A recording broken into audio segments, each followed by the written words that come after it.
8등분된 원판에 A, B, C, D, E, F 6가지 색을 모두 사용해서 영역을 구별하려고 하는데요. 그림과 같이 A, B 두 가지 색은 이미 칠해져 있대요. 그림처럼 이미 칠해져 있어. A가 마주보게, B도 마주보게. 이렇게 이미 칠해져 있는 상태야. 그 상태에서 칠해져 있지 않은 영역에 칠할 수 있는 방법의 수를 구하래요. 그럼 나머지 영역에 C, D, E, F 남은 색깔 4개를 모두 칠해야겠죠. 왜냐면 6가지 색을 모두 사용을 해야 된다고 그랬으니까.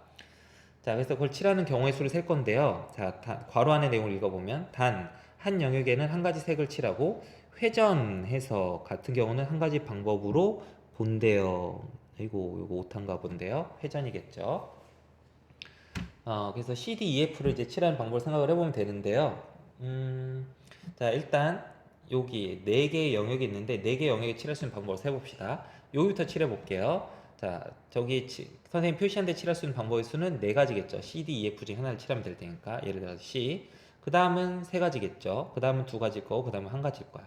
뭐 D, E, F 이런 식으로.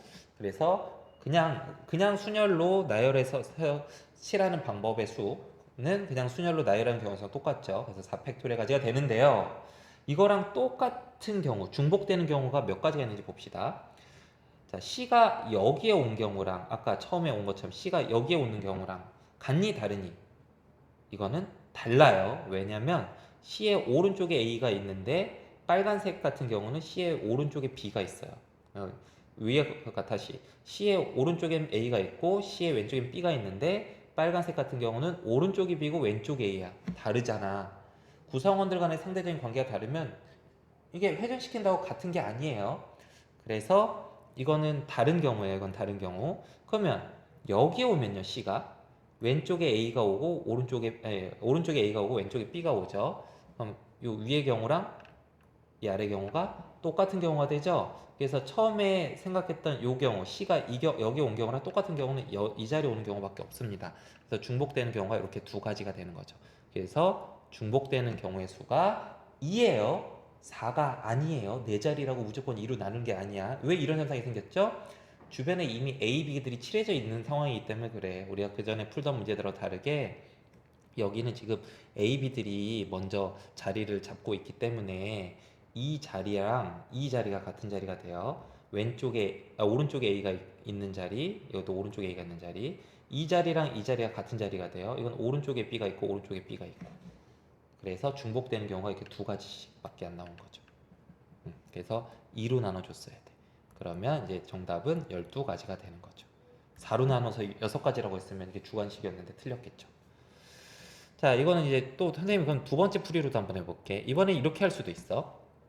A, B, C가 이미 나와 있는 상태에서 C를 기준으로 생각을 해볼게. C를 먼저 배치를 해볼게요. 기준을 배치해 봅시다. C를 배치하는 방법은 C가 여기에 오는 경우랑 여기에 오는 경우 2가지 생각해보는데 이 2가지 경우는 다른 경우가 됩니다.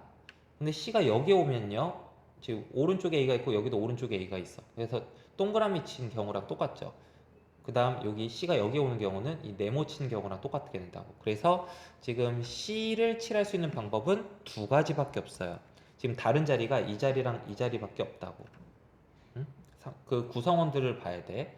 오른쪽에 A가 있느냐, 오른쪽에 B가 있느냐. 이건 분명히 다르죠. 오른쪽에 A가 있는 건 이제 똑같은 경우고요. 그지? 그래서 C의 위치를 결정해 주는 방법은 2가지.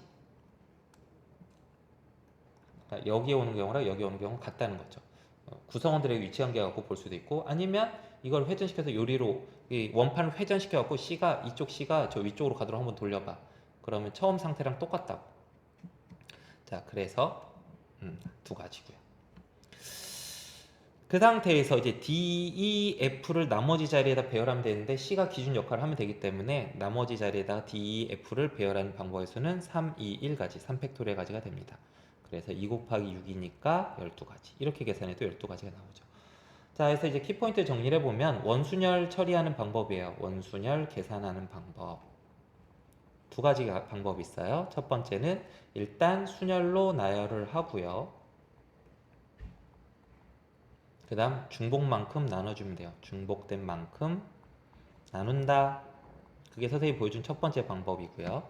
두 번째, 원순열 계산하는 요령은, 자, 원순열의 문제점은 기준이 없는 거니까 기준 역할을 할 애를 먼저 배치를 하고요. 이때 생각을 잘해야 돼. 이때 원순열 특성을 생각을 해야 된다고. 원순열 특성 생각을 해야 돼요. 그런 다음에 나머지를 순열로 나열하면 돼요. 순열로 나열.